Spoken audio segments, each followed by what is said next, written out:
the intro music. Yeah! Woo! Hey Star Trek fans, welcome back to another review of Strange New Worlds. This is episode 2 from season 1. And hey, Rev likes plans. I'm stealing your brand, Beck.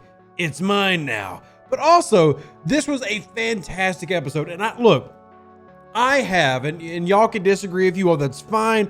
It's not for everybody. I've enjoyed New Trek, as in Discovery, particularly seasons 2 where we meet Anson Mount as Pike, and we get into season 3 and 4. Picard, I've enjoyed. Lower Decks is one of my favorites. But I probably didn't realize how much I missed episodic Star Trek until Strange New Worlds came here. And I know it's only 2 episodes, but in no exaggeration, this is quickly becoming one of my favorite Star Trek shows ever. And I'm not trying to be disrespectful to the shows of the past, but beyond just Star Trek, this is good sci-fi. Like, it is just very, very good science fiction in an episodic format, which is something that we've missed for a long time. So here's what we're going to do. Typically we do these review videos and I go point by point. I'm going to try to do that here, but I'm going to go through my notes and warning, spoilers. Yes, many of them.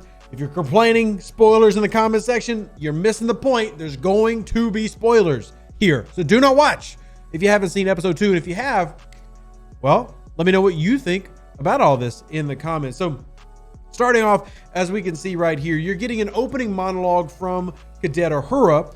That is who we're focusing on this episode. We're diving into the backstory, doing some character development on Uhura. Now, this is also very reminiscent. The entrance to this episode is reminiscent to what they've been doing with Discovery, with an officer kind of going through a log in the beginning before the intro runs. So that new style of Star Trek is sticking here in Strange New Worlds. And we're getting an opening monologue from Uhura as she's discussing various things that are going on.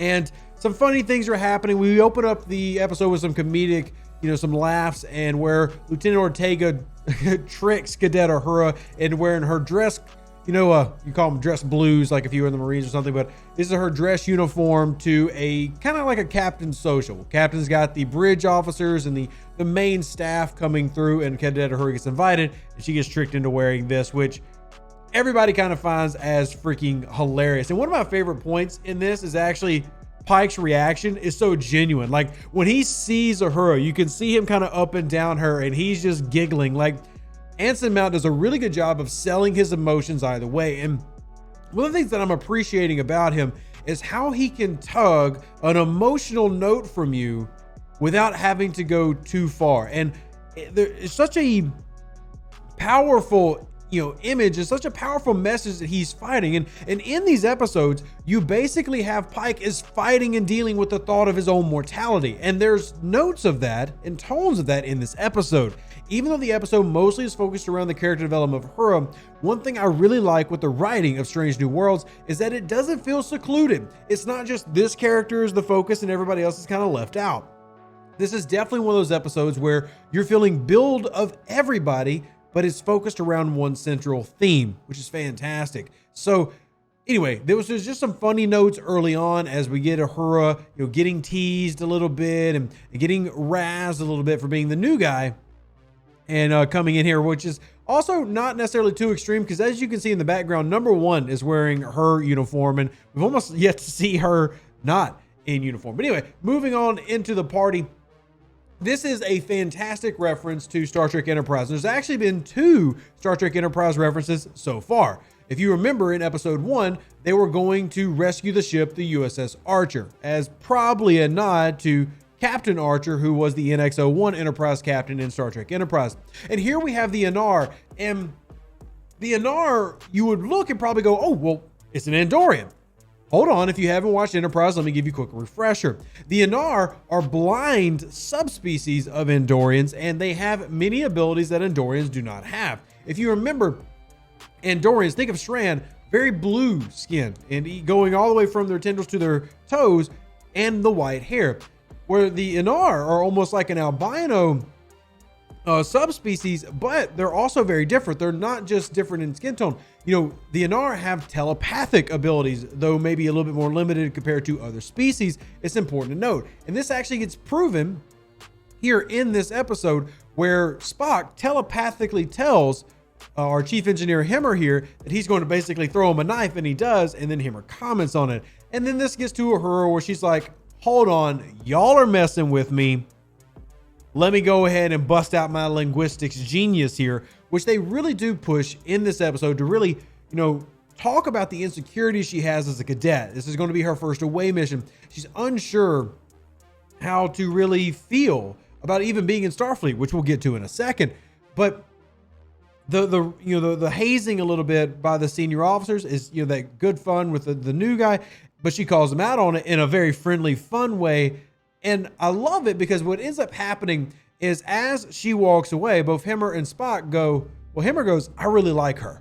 And Spock goes, indeed. And it's good to see that rapport building between the cast and to see those, these moments that are kind of like a false contention turn into levity. And it was really enjoyable and it felt natural. Like it didn't feel like a forced script, like, oh, we've got to introduce Uhura. It felt like a great way to take her talents and display them, but also have it feel very, very natural. So I was really impressed with these scenes. So let's keep it moving. There was, as we get into the conversation, Pike is telling stories at dinner about a Nausicaan where he trips over some pants, and it's that whole, well, I wasn't made out to be a tactical officer type deal, and everybody shares a giggle. And it's all leading to talk to Cadet Uhura. Like, what is your vision? What is it that you want out of Starfleet? You're a cadet. You've beat out thousands of other applicants to manage to get a posting on a starship as a cadet, which is not very common. Obviously, most are going to be, non-commissioned officers will serve various roles, and then commissioned officers, ensigns, lieutenants, etc., will be on the bridge. Well, Cadet Uhura, still a cadet. So she's talking about how her original goal was to major and study linguistics in Nairobi, where her parents were professors. Sadly, her parents died, as well as her brother, in a shuttle accident, which causes Uhura to live with her grandmother. Now, we learn in this episode that apparently Lieutenant Uhura's grandmother served in Starfleet, which, with Uhura being lost, unsure of what to do with her life, decides to go in to Starfleet, kind of like how her grandmother did. It's a very touching story. This was all predicated based on Pike asking, where do you see yourself in 10 years? And the reason I put this screenshot up is, like I talked about, this episode is centered around Uhura and her ability and her growth, but you still see some of the constant themes of what we're seeing this season. Pike struggling with his own mortality, because when he says 10 years, this face comes through and you can see his countenance change as he's remembering, wow, that's when I die. This is looking forward. If you remember in the original series where we have those episodes of Pike where he's confined to that, little contained wheelchair, and he beeps once for yes and twice for no type deal. He's seen that future and he's dealing with that in each episode. But anyway, back to Uhura. So Uhura discusses the death, and as they leave, you get to this conversation, which is very important. Spock says, look, you're extremely talented, but if you don't want to be in Starfleet, decide and then move aside for somebody who does. Now, this is kind of a foreshadowing of the future into the episode, where you figure that they're not getting rid of Uhura, obviously, because we know Uhura serves in the original series and the motion picture movies. So we know that Uhura's on the Enterprise. It's common sense. So this is kind of like her finding herself episode, and I feel like they've done a fantastic job with that. But let's keep going because I feel like I'm running and rambling. Moving on, they're trying to divert a comet. This whole thing, the whole intro monologue was, hey, there's a cool comet out there, but it's about to hit a planet. And they go, well, we should probably move that. In their attempt to divert the comet from the planet, it's got a shield. Bro, what? How does a comet have a shield? Well, that's what the crew of the Enterprise were wondering, and all of us are going, yeah, that's really weird.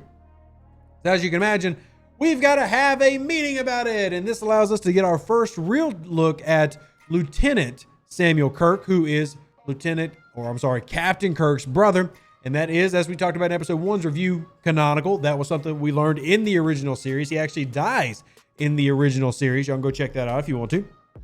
So here he is serving. He's going to be part of the away mission because we learned in our little briefing here that the shields for the comet only raise when it's under threat. So they're going to be able to transport over. So you're going to have Lieutenant Kirk, Uhura. I'm going to call her Khan because I actually think the name is powerful, but Leon and Spock. All four of these are going to go into the comet, or on top of the comet. There's a building, a structure, because of course it's got to have a structure if it's got a force field.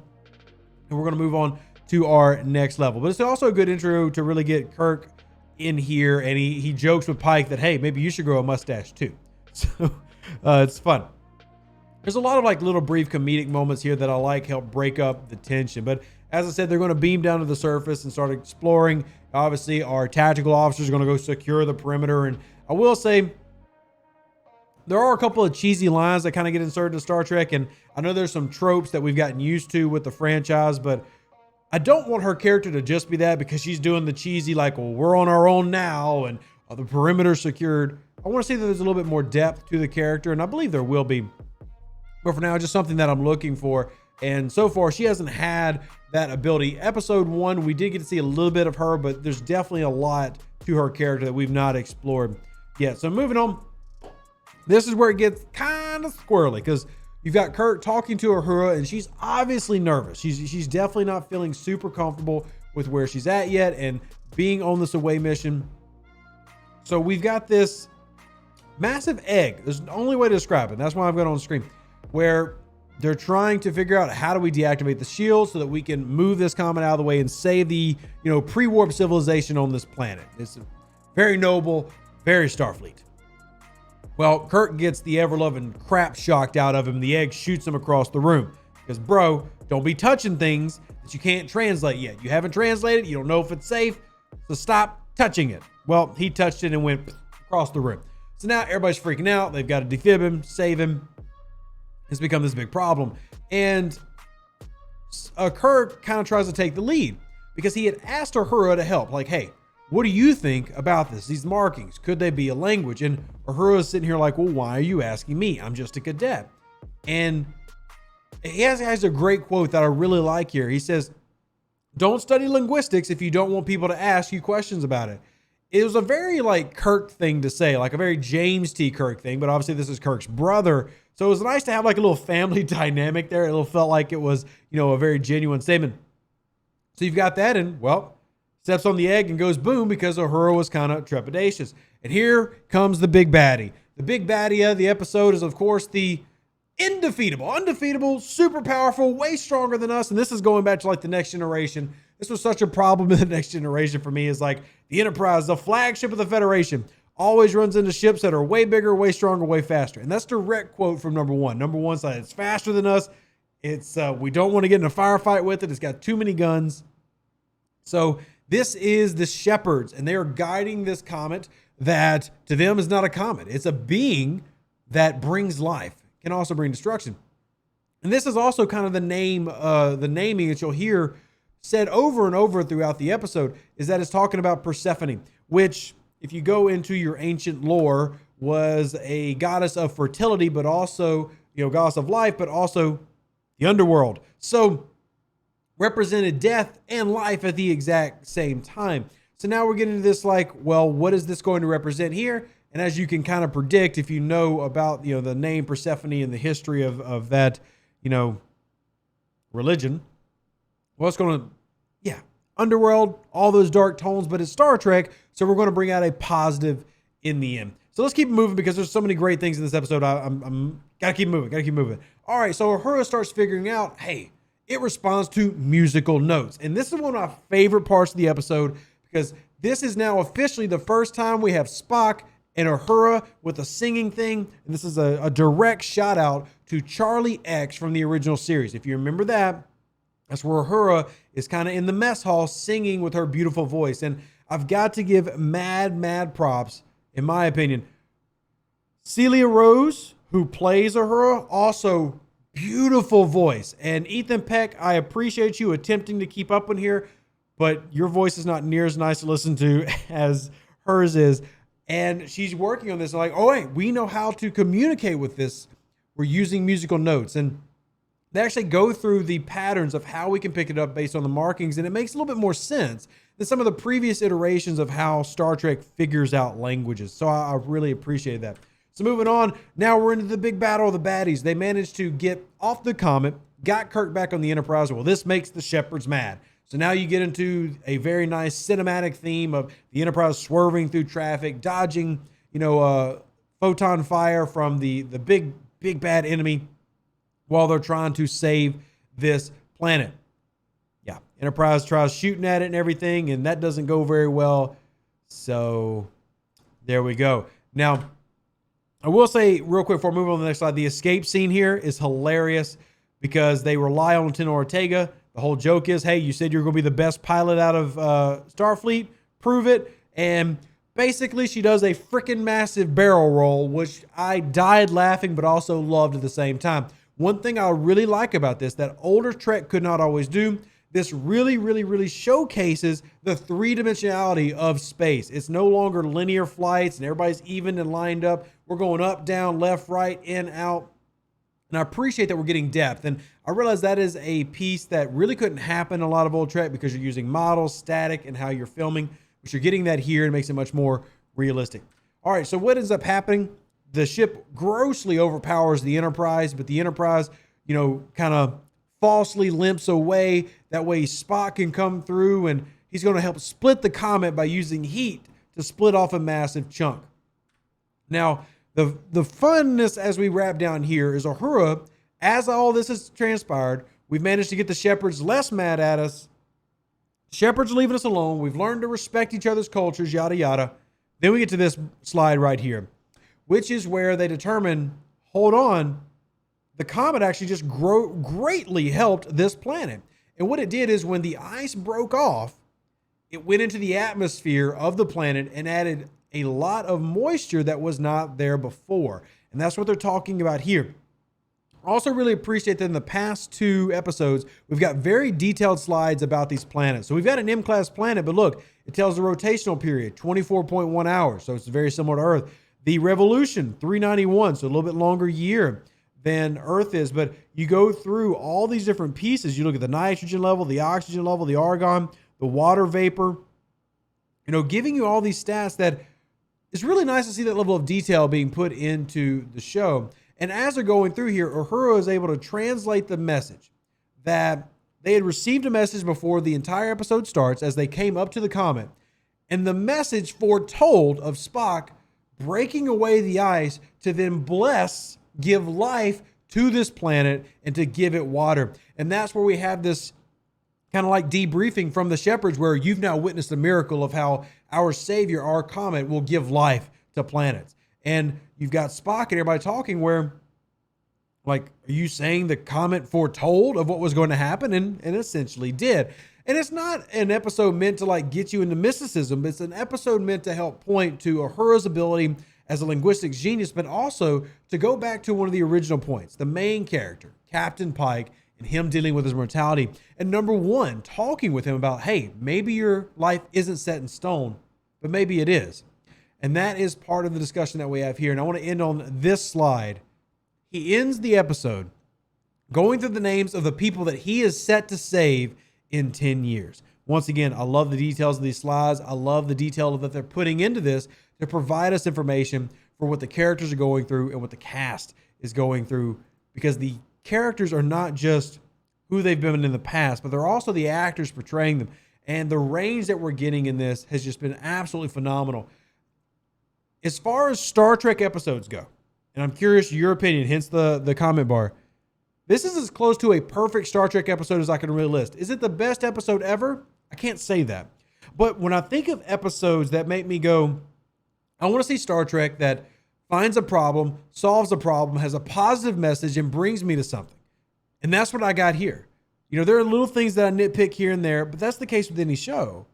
At the end of this, when I'm just left going, wow, I thoroughly enjoyed it and I want to watch it again. And that's what Star Trek should give everybody. So I'm sorry for this review running long. I just really enjoyed this episode after really enjoying episode 1. And I want to see what y'all think. Hey, help out, like the video, looks like this, hit subscribe if you haven't already. If you're a Star Trek fan or know other Star Trek fans that want to see this, share it out with them. Let them know there's spoilers, but let them know that we love them. Live long and prosper. Stay safe with the Space Cowboys. Deuces, that's me. I'll catch you on the next one. We outie. An even better outro than the intro. For the Empire and glory to your house.